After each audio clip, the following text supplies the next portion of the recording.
தான் இந்த பட்ஜெட் தனியார் மயமாக்குவதை பெரிதும் பேசுகிறது. இன்சூரன்ஸ் துறையில் 100% அந்நிய முதலீடு வரலாம் என்று இந்த பட்ஜெட் சொல்லுகிறது. நம்முடைய விண்வெளி ஆராய்ச்சி துறையில் தனியார் பங்கு பெறலாம் என்று இந்த பட்ஜெட் சொல்லுகிறது. நாடு எங்கே போய் கொண்டிருக்கிறது? நாட்டினுடைய வளங்கள் முழுவதும் கார்ப்பரேட் முதலாளிகளின் கொள்ளைக்கும் பெருமுதலாளிகளின் கொள்ளைக்கும் இன்றைக்கு உட்படுத்தப்படுகிறது.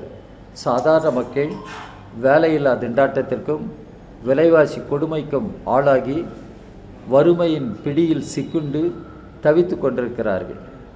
இந்த சூழலில்தான் பட்ஜெட்டை எதிர்த்து இது மக்கள் விரோத பட்ஜெட், ஏழை மக்களுக்கான பட்ஜெட் அல்ல என்பதை முன்வைத்து இந்திய கம்யூனிஸ்ட் கட்சி நாடு தழுவிய முறையில் போராட்டங்களை நடத்தி வருகிறது. அதே போல் இடதுசாரி கட்சிகள், இந்திய கம்யூனிஸ்ட் கட்சி, மார்க்சிஸ்ட் கம்யூனிஸ்ட் கட்சி, மார்க்சிஸ்ட் லெனினிஸ்ட் கட்சி CPI-ML, ஃபார்வர்ட் பிளாக், RSP, இந்த கட்சிகள் எல்லாம் சேர்ந்து நாடு தழுவிய ஒரு பேர் இயக்கத்தை நடத்த வேண்டும் என்று அறைகோல் விட்டிருக்கின்றன. இந்த மாதம் 14ஆம் தேதியிலிருந்து 20ஆம் தேதி வரை நாடு தழுவிய முறையில் பேர் இயக்கம் மக்களை பெரிய அளவிற்கு சந்திக்க வேண்டும்.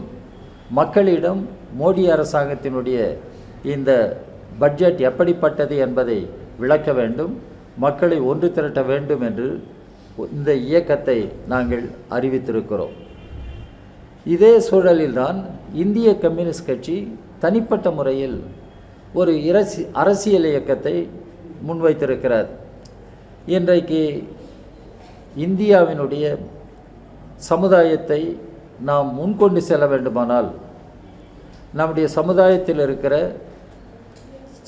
ஜாதி பேதங்களை ஒழிக்க வேண்டுமானால், வர்க்க பேதங்களை ஒழிக்க வேண்டுமானால், ஆண் பெண் சமத்துவம் இன்மையை, பெண்ணுரிமைகளை உயர்த்தி பெண் உரிமையை நிலைநிறுத்துவது என்று எடுத்துக்கொண்டால், இன்றைக்கு ஒரு புதிய அணுகுமுறை, ஒரு ஆக்கப்பூர்வமான ஒரு அணுகுமுறை தேவைப்படுகிறது. எனவே தான் இந்திய கம்யூனிஸ்ட் கட்சி இந்தியாவில் சோஷியலிசத்திற்காகவும் மதச்சார்பற்ற ஜனநாயகத்திற்காகவும் அதே போல சமத்துவத்திற்காகவும் இன்றைக்கு நாம் போராட வேண்டும். அந்த போராட்டம் நாடு தழுவிய முறையில் அமைய வேண்டும் என்பதற்காக மார்ச் 23 ஏப்ரல் 14 வரை நாடு தழுவிய முறையில் சோஷலிசத்திற்காகவும் ஜனநாயகத்திற்காகவும் போராட சமூக நீதி, மதச்சார்பற்ற ஜனநாயகம், சமத்துவம் இவற்றை காப்பாற்றுவதற்காக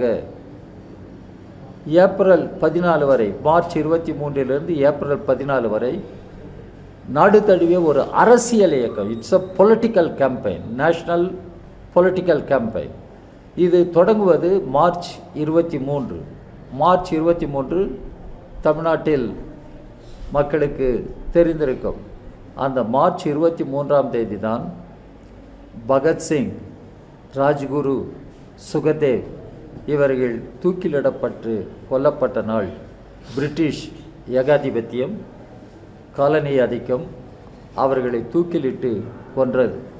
தூக்கிலிடப்படுகிற நேரத்தில் கூட பகத்சிங் கேட்டது, புரட்சி ஓங்குக, இந்திய நாடு விடுதலை பெற வேண்டும், விடுதலை பெறுகிற இந்திய நாடு ஒரு சமத்துவ சமுதாயத்தை கொண்ட நாடாக அமைய வேண்டும், சோஷலிஸ்ட் இந்தியாவாக அமைய வேண்டும் என்று கனவு கண்டவர், போராடியவர் பகத்சிங்.